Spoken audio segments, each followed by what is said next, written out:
research to investment in innovation. So I hope that this will be something that will steer discussion. Unfortunately, we don't have much time for discussion later, but each of the presentations will probably need 2 or 3 hours discussion, so I don't think that we can open the floor.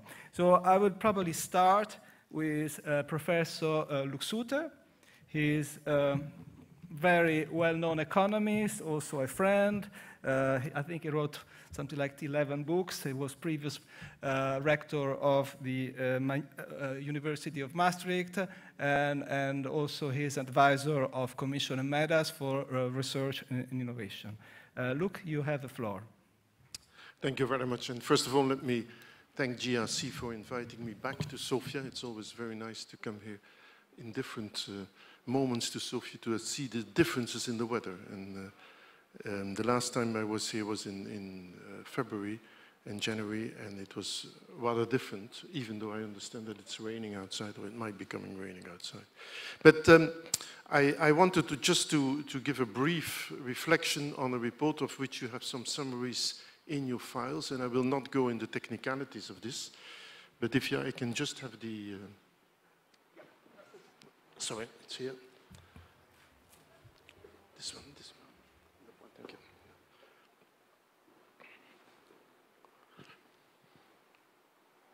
So, what I wanted to do is, first of all, report on behalf of DG RTD, so more on the research side, on a report which is a follow-up of the policy support facility on Bulgaria, and which looks much more specific at the specific support activity which was carried out by a group of experts, in which you find the reporting and the recommendations in your files, etc. So I won't enter that too much. But this is a method by which the European Union tries to see best practice and tries to pull together a number of external experts and to assess basically the research innovation system of a country.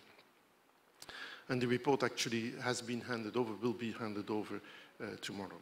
And of course, this is important because, as Giancarlo mentioned, we start with research this session, because research, as you know, yesterday received again a commitment, research and innovation, with the commitment, at least from the European Commission, the proposal to allocate 100 billion, which is one of the few areas, together with Erasmus, which has a significant increase in its funding over the next multi-annual financial framework of the European Commission. And these 100 billions is actually a little bit more than today with the UK, but in the next 7 years without the UK. And I think it's important to realize, of course, how important that is, because the European Commission and the European Union is a region, and this is since 2015 the case, whereby the public funding of Europe as a whole, whether you look at it in relative terms as a percentage of the total product of the European Union, the total GDP, or whether you look at it in absolute terms, is actually the largest spending, adding up all the national member states funding as well as European funding. The European Union fund more than the United States in research at this moment, and it funds also more than Japan. It funds less than Korea, as you can see, but more than China. And you see, of course, an enormous dispersion between countries such as Denmark, Sweden, spending much more, Slovakia also, by the way, Czech Republic, the Netherlands spend much more. And you see, of course, completely on the left side, not completely on the left side, you see also Bulgaria. And this is one of the big issues in the whole assessment of Bulgaria, is the fact that the Bulgarian investment, public investment in research and development is so low. And the issue is, of course, how can you leverage that public R&D to invest much more in private R&D? And there, of course, the European Union is way behind. Whether you look at individual countries, you find some which are at the level of Japan, such as Switzerland, even Austria, Sweden, Germany more or less at the level of the United States, Denmark and Finland. But again, if you look on the other side, you see that many countries, the UK, the Netherlands, Norway, Hungary, Ireland, Italy, are spending much less than the European average even, which itself is way behind the United States. And this issue is, of course, one of the central issues is how can I leverage with my public funding much more private R&D? And I think this is one of the core issues. And let me just quote from the hearing of last week of Darrell West from Brookings before the Joint Economic Committees of the US Congress on April 25th. And the question was, how does an innovation economy lead to growth? And he focused on the United States and he gave about 6 steps. And the first step was increasing federal R&D. And of course, as you saw from the previous picture, Europe is actually in the lead there. And certainly with the commitment further to research, you could even argue that Europe will continue to be in the lead with respect to the public funding of R&D. The second point was address critical needs in the areas of artificial intelligence and data analysis. And again, you could argue that this is certainly, as we heard today, digital technologies, artificial intelligence, data analysis at the center of the current debate within Europe. I will not go through all the 6 points, but you can see that improvement of the beta technical STEM education, investment in physical and digital infrastructure, improvement access to digital access. Each of these points come back within the context of Europe, but within a very different context. So why is this relevant to the Bulgarian case? Well, because in the Bulgarian case, as you know, research and development is part of a shared responsibility between the European Commission in Brussels and the individual member states. And if we want to succeed in getting that increased leverage of this public R&D investment, which is so different between member states, but which is, if you add it all up, together with the European funding, is actually practically the highest in the world, with the exception of Korea, we need really to get the synergies going between the research spending and the various issues we talked about today. Innovation, smart specialization, education, as it was mentioned also today. And this is why you could really say that the challenge here is how do I reap the synergies between these various different programs, between research and innovation within Horizon Europe, as it will be called tomorrow, regional growth with smart specialization and technology transfer as discussed here, and higher education with the increased commitment to Erasmus and all the ideas about European networks of universities and higher education exchanges of students and staff. Means also, given this shared responsibility, closer collaboration between member states and Brussels on how to reap those synergies to leverage much more private funding. And in this sense, I was here with the RISE expert group for Commissioner Moedas a couple of weeks or months ago, and we brought back and we saw the differences in terms of the views and the synergies, or the lack of the synergies between each of these funding issues. And as you know, we will discuss in a minute the differences in the case of the Sofia Tech Park, as well as in the case of the fund-to-fund issues with respect to how those synergies could be related. But let me conclude with what is in your note and briefly summarize. As my Bulgarian friends, whether they are from the universities or whether they are from the Bulgarian Academies of Sciences or the Bulgarian Academy of Agriculture, know very well, Bulgaria has an incredible fragmented research system. And I'm open for discussion on this, but I would argue that probably Bulgaria has the highest institutional density in higher education and research in the world. And with a population, and a declining population of 7 million, Bulgaria is home to more than 130 research and higher education institutions. Now, I often have made this joke before, and I think that some of my Bulgarian friends don't mind if I mention this, but as being somebody who is from the 1968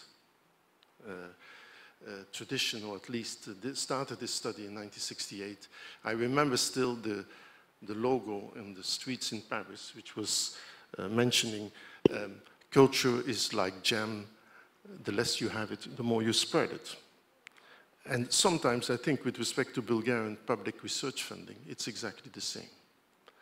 And so it is really urgent to address that fragmentation, to make a commitment of increasing the public funding in research and development in Bulgaria, which is really so low, and I understand from just what Konstantin Konstantinov told me, that there will be a further commitment to increase public funding on research in Bulgaria.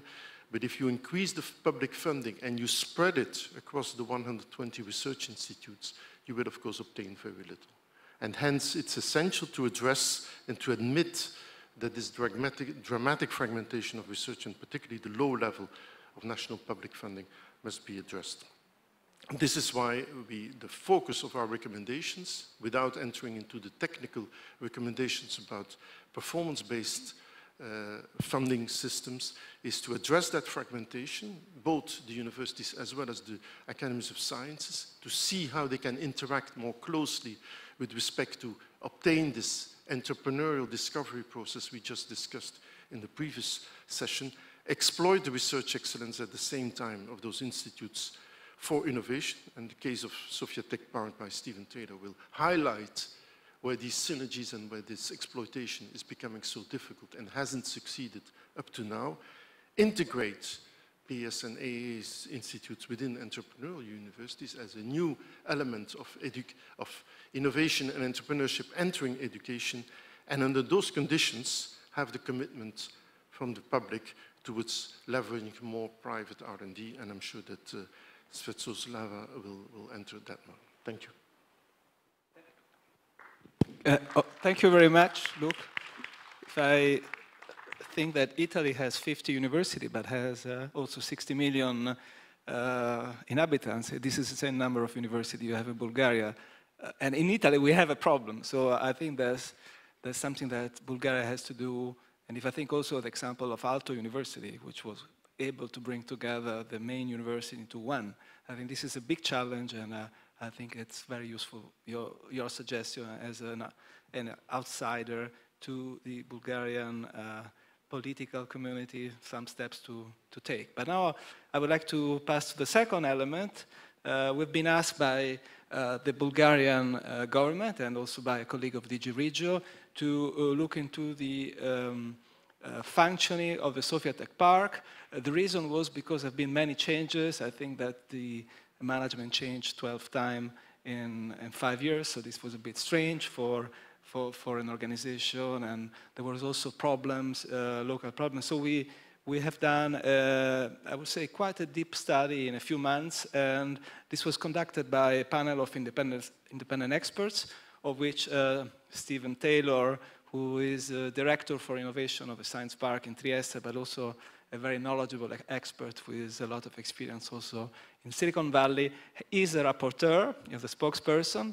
So today we're going to present this study, but both the studies of Luke and of Stephen will be put on our website, in the Commission website, in the coming days, so this is just an anticipation. Stephen, you have the floor. Thank you, and thank you for inviting me both to this event and to participate in the analysis which we performed on Sofia Tech Park. As you can see from this first slide, I was part of a panel of 4 experts who were joined by an extensive team from the JRC, so I'd also like to thank all of those involved in compiling the report. And obviously, I'm one of 4 experts, so at best I'm qualified to talk about a quarter of this report, but I hope that I can give you some insights into the work that we did and the conclusions that we drew from it. A little, for those who aren't familiar with Sofia Tech Park, about why it was founded and what it was meant to do. It was co-founded by the European Regional Development Fund and is Bulgaria's first science and technology park. As Giancarlo mentioned, I work in Italy's first and foremost science and technology park. Aria Science Park in Trieste was founded 40 years ago. So we have the benefit of many years of experience and time to consolidate a position. That hasn't been the case yet in Bulgaria's first science and technology park in Sofia. And so when things weren't going as well as was hoped, we were drafted in to try and identify some of the obstacles and see if we could suggest some improvements. So our mandate was very clearly to identify bottlenecks preventing the park from reaching optimum levels of performance and to recommend specific solutions.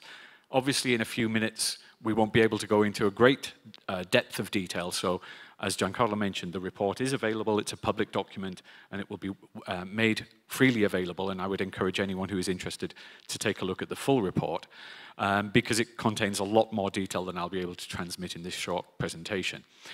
As Giancarlo mentioned, we studied the situation over a period of months, first with a document research and then with a site visit which took place in October, and that enabled us to interact directly with some of the key stakeholders in Sofia Tech Park, and that was crucial. And I'd also like to thank all of the people who took part in those interviews for what were really very frank and free and open discussions, which enabled us to reach some interesting findings and conclusions.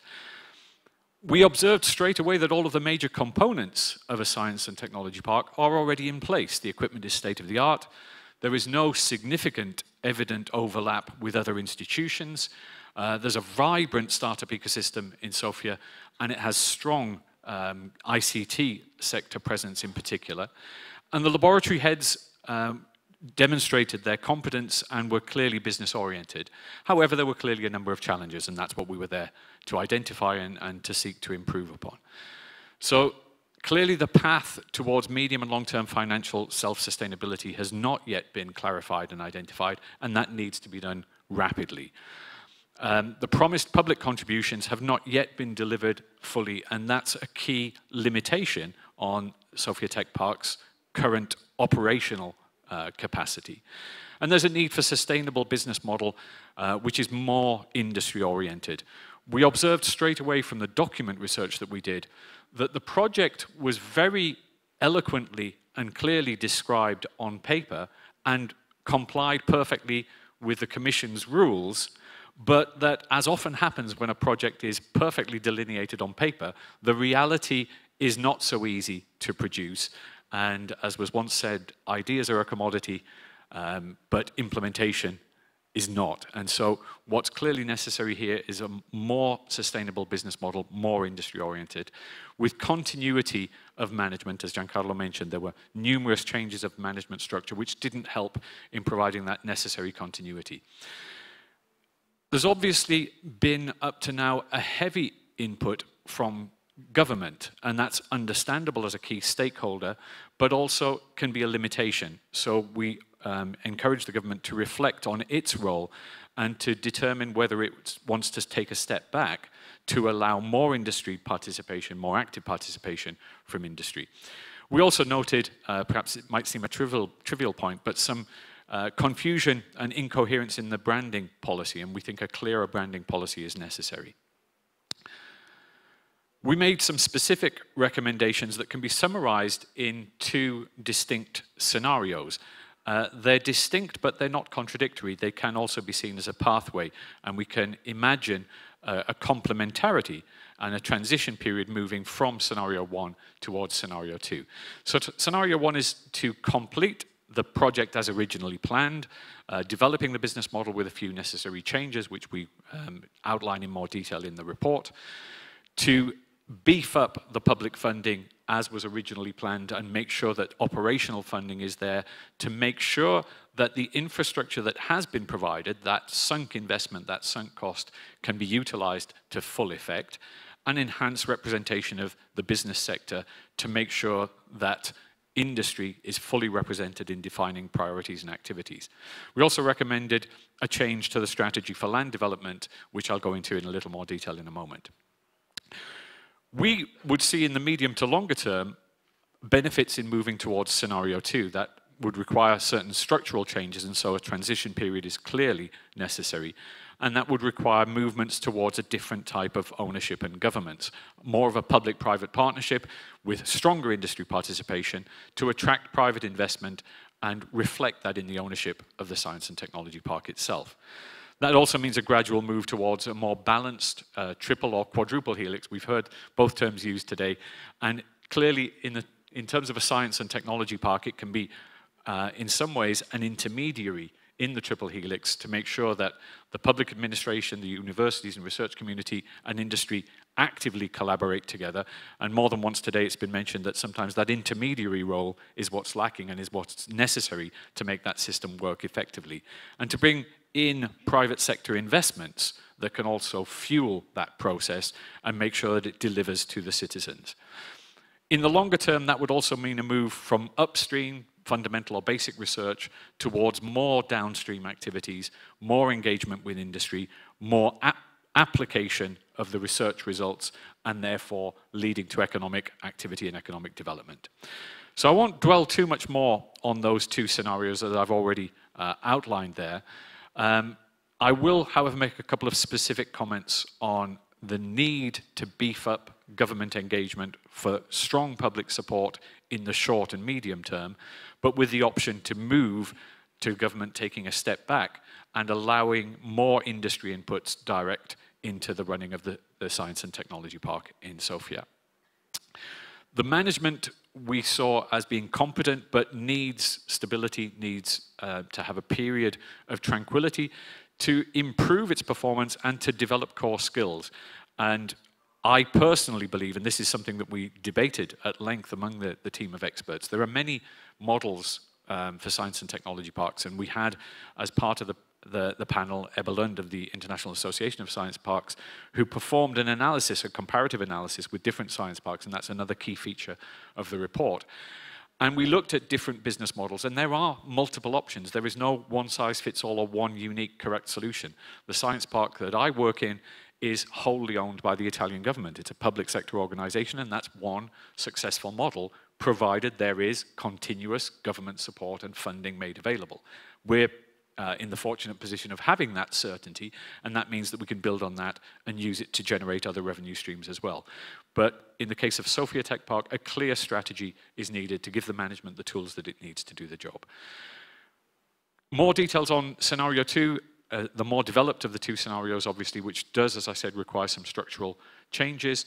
To attract more private investment, you need to also offer up an active role in the governance and ownership of the Science and Technology Park. And the analysis performed by the representative from YASP clearly showed some similarities in the situation between Sofia Tech Park's future evolution and that which can be seen in parks like Ljubljana, Tallinn, or Poznan. So there are some clear examples from which lessons can be learned and practical steps can be outlined.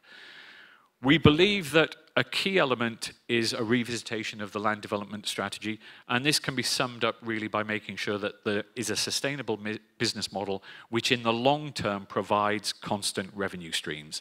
The risk of selling off land and using that money to fund operational costs and consuming those resources devalues the longer term sustainability of the park. So we feel that's a cornerstone of what we recommended.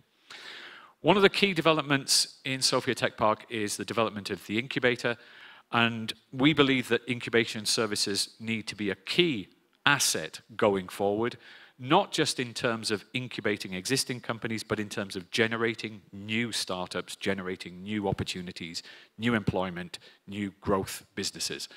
And there we feel that strong competences need to be developed, either outsourced or developed within the core team, but there should be a core set of competences that are developed as an asset within the fabric of the park. I could talk about each of these other potential services at length if we had the time, but we don't.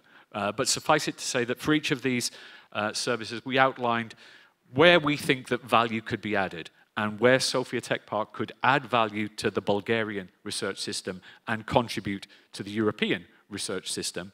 But we see this necessarily as going hand in hand with the kind of rationalization of the overall system that was outlined in the previous presentation.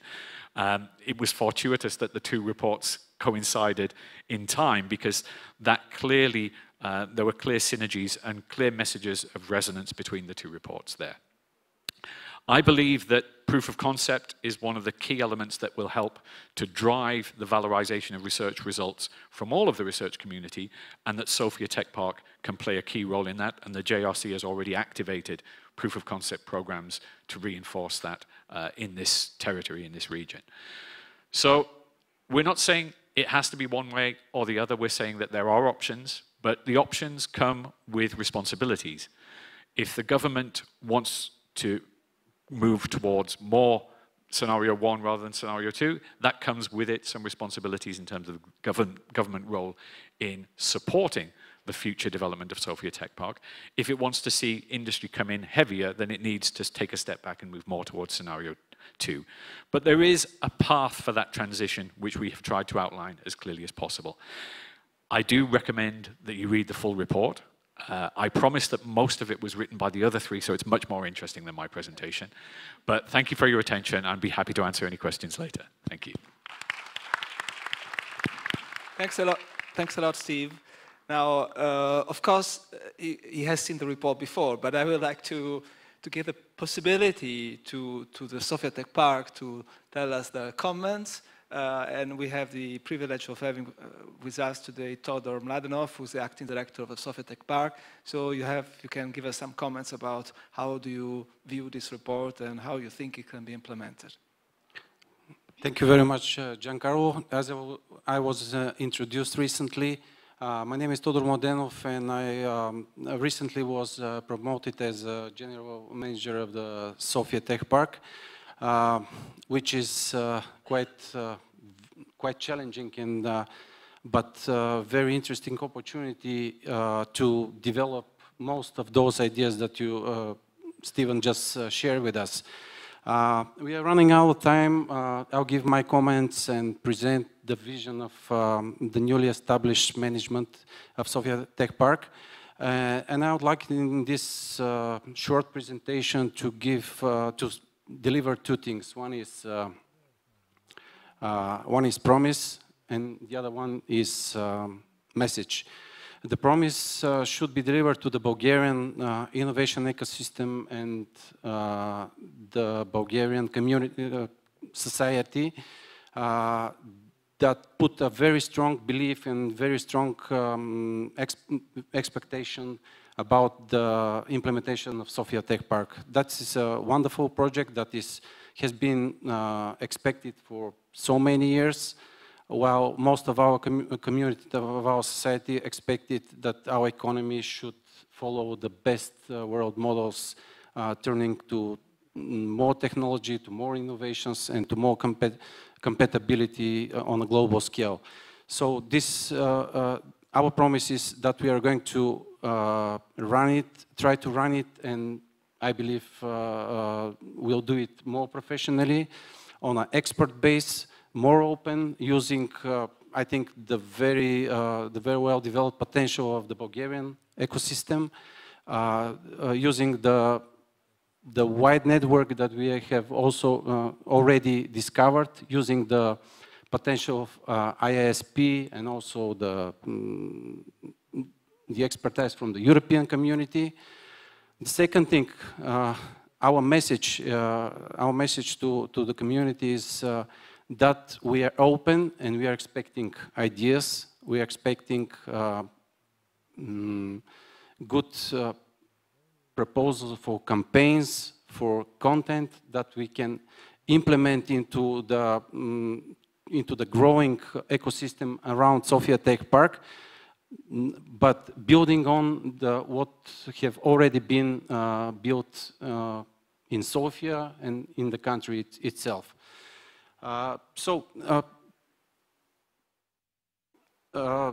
Our general perception about the report is that it has been very thorough, very objective, and of course very motivating. It was our pleasure. Nevertheless, we had experienced very difficult times in order to maintain and operate this wonderful facility. But it was a pleasure to network with the team of that DG JRC has complemented to our operation. So we exchanged a lot of ideas. I see them, most of them are in this report, so it will be our, let's say, pleasure to work on and to implement into our everyday operations. So our next general step is to put all these recommendations into a nice road mapping with very distinctive actions and also timeline in order to get this project really nicely going. I will just briefly say a few words about our perception and individual actions and also major objectives that we are going to implement based on the recommendation of the report. So the main objectives that the new management is going to undertake will be, I think, fundamental. Stephen just mentioned that it is very important for the management model to kind of emancipate from the institutions and from the very political or not enough strategic instructions. So I think what we have already done, and some of those recommendations are taking place at our operation, and this is one of it, to emancipate the model and to better set it towards the triple helix model. So even today I can state that implementing another recommendation, a two-tier management system with advisory board and also with a management board. Everyone of those participating in the boards are not institutional players. They are coming from the business. There are investors. There are representatives of the startup community. Me personally, I'm coming from the team of Sofia Tech Park. I started from expert level, then I had the opportunity to participate in the whole implementation phase. I worked as a head of unit, and now I have the possibility to implement some managerial actions. But this is very important, and I think it will be sustainable in the future. So next, we have negotiated to restructure the green investment model, what you have suggested. So our plans are to deliver such a model that will, in a long term, 25 to 30 years, by securing land and office space, we are going to ensure sustainable income for the whole set of operation at Sofia Tech Park. Of course, this is something that we cannot run away from planning. Short-term action planning and also long-term planning, which is really coming on time because we as a project, as an initiative, still have the opportunity to attract some more public investment during the operative program 2014-2020. So next few months will be really challenging and very important to do that. Something else that we are going to, that we already have initiated, this is the adoption and setting up of advisory board. We are going to attract distinguished personalities from the international ecosystem that we do believe they'll be willing to help us with their ideas and also advice.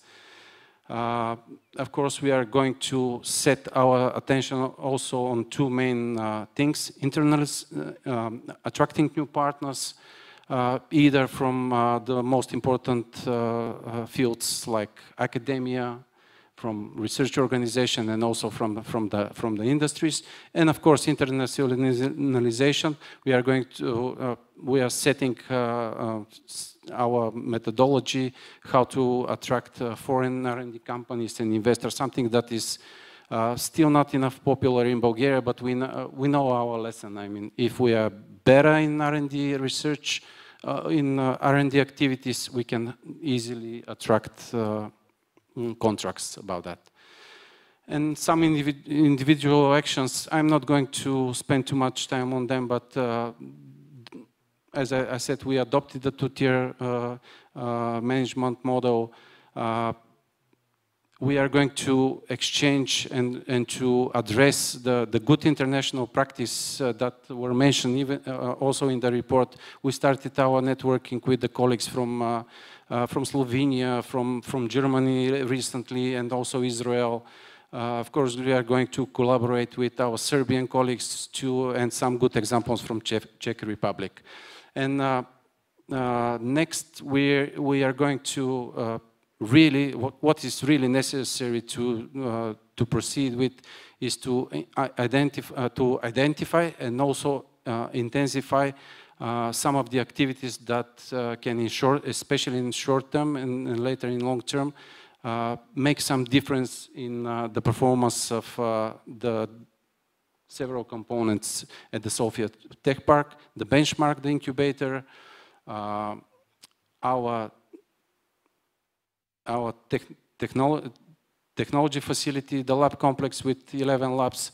So we are trying to, starting with our R&D, in-house R&D projects. We keep on developing project application and something just in conclusion that we are opening very recently. This is our Kids Science exposition at our exposition building.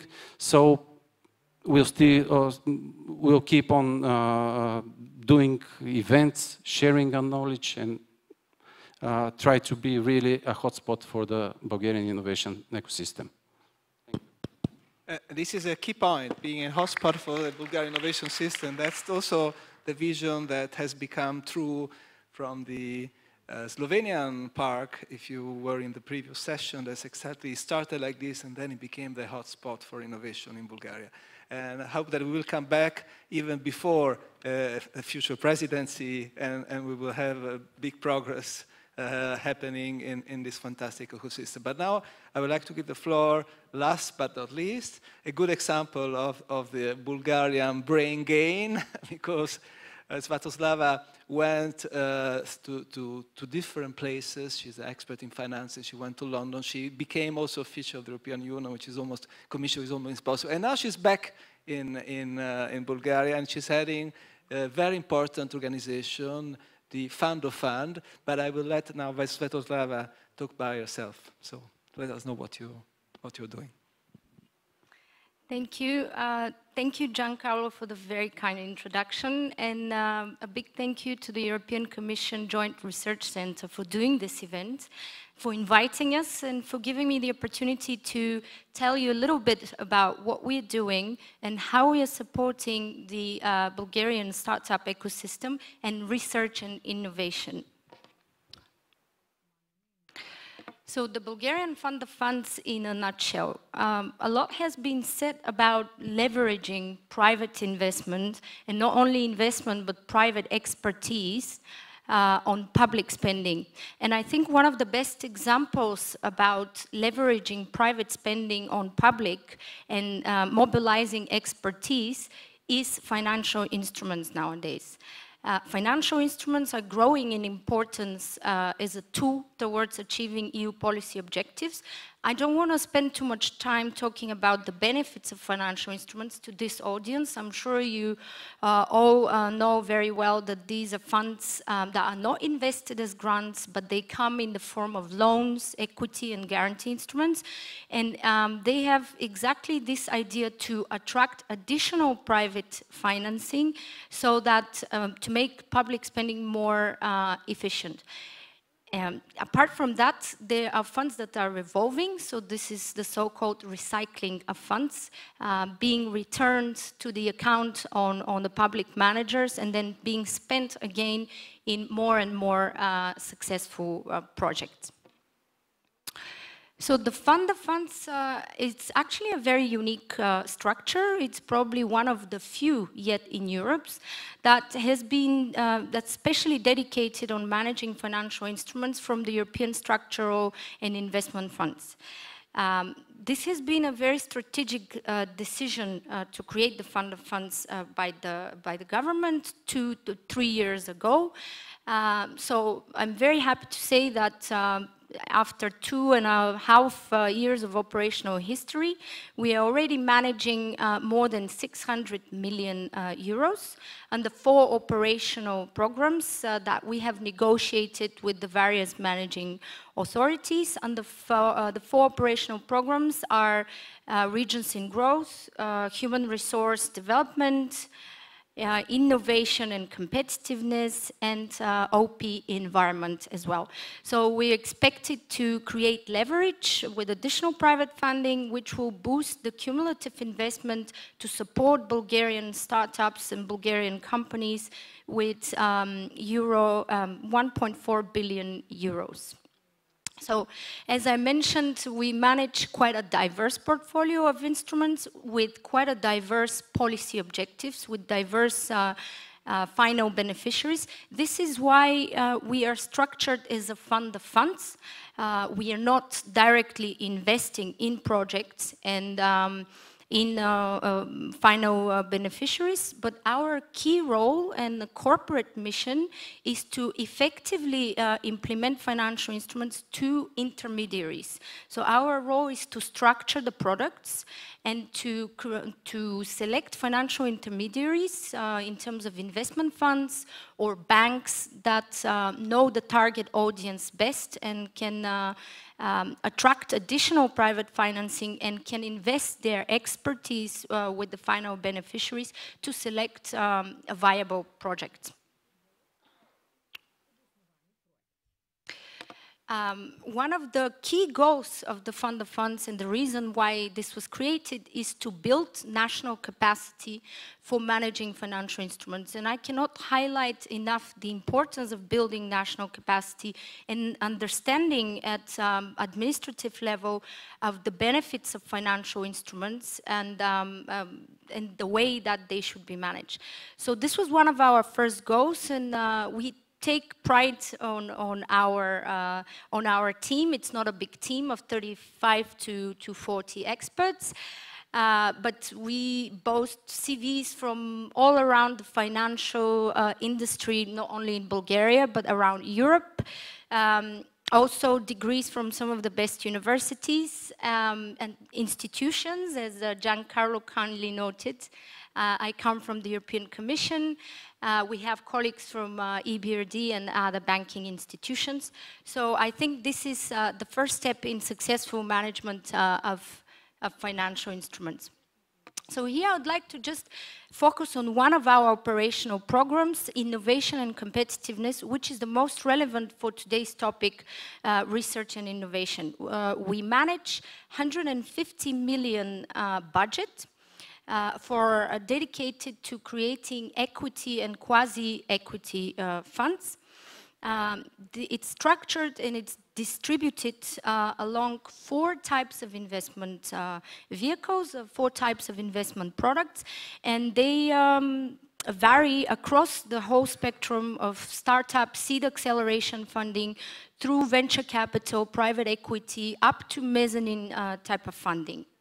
So the fund that's most advanced at the moment, this is we are running already a selection procedure which started last September for selecting financial intermediaries for creating 3 acceleration and seed funds that will bring additional over 51 million euros in the Bulgarian startup ecosystem.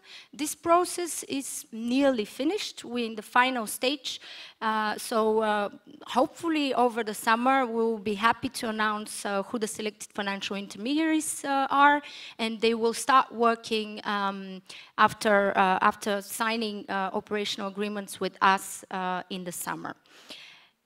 We are just about to launch 2 other selection procedures for creating 2 other very different funds, venture capital funds, which will be investing in a more advanced stages of companies, innovative companies, high-risk technology companies, and startups investing in ICT and other more innovative fields. And the mezzanine and growth fund, this is a very new kind of instrument for Bulgaria, alternative to banking finance and more of a quasi-equity instrument. But what's most interesting, we have a very special fund called Technology Transfer Fund. And as you can guess from the title, the 30 million euro that we manage under this instrument are specially dedicated to, while the other three funds are generous, this is specially dedicated to companies, R&D projects, proof of concept programs, and transfer of commercialization, internationalization of R&D, and the bridge between science and business. So this is a fund which will be investing into bringing good ideas out of Bulgarian academia and also R&D departments of companies into the market and helping them to create successful businesses. So the Technology Transfer Fund, this would be a very similar structure with the acceleration funds that we're currently running. It will be an equity fund investing in companies and startups. We will contribute up to 90% of the fund size, so this is 30 million euros, and we will be targeting to attract at least 10% private investors, if not more. And for us, the most important task here is to pick the best fund managers. And with this, I can join the ambitious targets that our colleagues from Sofia Tech Park has created to attract fund managers not only from the Bulgarian ecosystem, but international fund managers with a lot of expertise in this specific area of investing in technology transfer and proof of concept, which, as has been mentioned earlier, is probably not the most popular type of investing in Europe, but we're hoping to create the conditions for it. Just a few words about the sectors. These are sectors that are aligned with smart specialization. Again, these are not, this won't be a generalist fund investing in ICT only, but it will have a special focus in more creative industries such as biotech, healthcare, mechatronics, clean tech, and pharma. Altogether, these are sectors that become, and we're happy to see that more and more popular amongst venture capital funds in Bulgaria, in Europe. So we hope to be able to attract some of this expertise from the private sector to create a strategy that would be aligned with smart specialization and focusing investments in these sectors. So the selected characteristic of targeted investees, as I already mentioned, these are startup companies and R&D departments of big corporations, or knowledge-based companies, spin-offs from R&D departments, but also academia and science parks. So this is very important, and as we are only providing the financing, I think I would like to highlight the importance of structural reforms, as colleagues here mentioned earlier. It's very important to develop the research the research scheme in Bulgaria and to develop the capacity of technology transfer offices and research centers in parallel with the financing that we are providing in order to have successful projects. And we are hoping to be able to bring expertise from the private sector through that fund in reaching that target.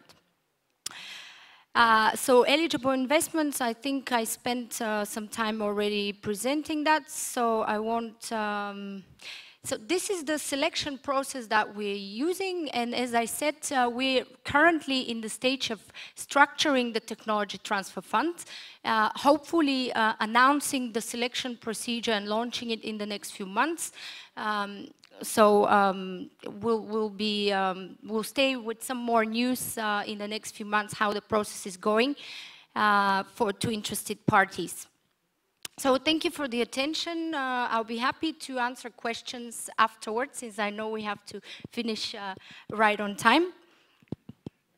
Thanks a lot. Thanks a lot. And I think the gist of the day, I think, was presented in one of your slides, where you showed that technology transfer is focusing on smart specialization.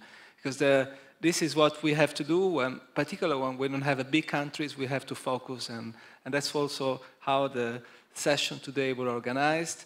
And I should say also that what we want to do in Europe is particularly to focus on deep technology startup. There are already many ICT startups. They probably don't need very much of public. But usually the study that we did also with Arto, that if you go with a deep technology startup, then it's more costly, take more time, but they are long-lasting more. So that's instead of the startup where you look for the babysitter for the evening. These are the startup we really want to look up. I'm sorry we cannot, I have to close now because we need to see the exhibition. The exhibition, I was told, is outside. So I would like to ask you to give a round of applause to our speakers, and thanks a lot for your attention, and let's go together to the exhibition.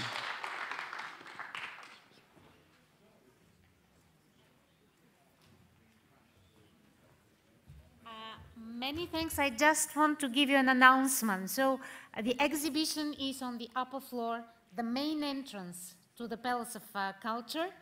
And I think there will be colleagues that are going to guide you to reach the place. It is really an interesting exhibition because it shows many areas in which the Joint Research Center acts. And of course, you can continue your networking there with the cocktail that we offer. Thank you very much for your participation and to everybody that spoke today. So see you one level up.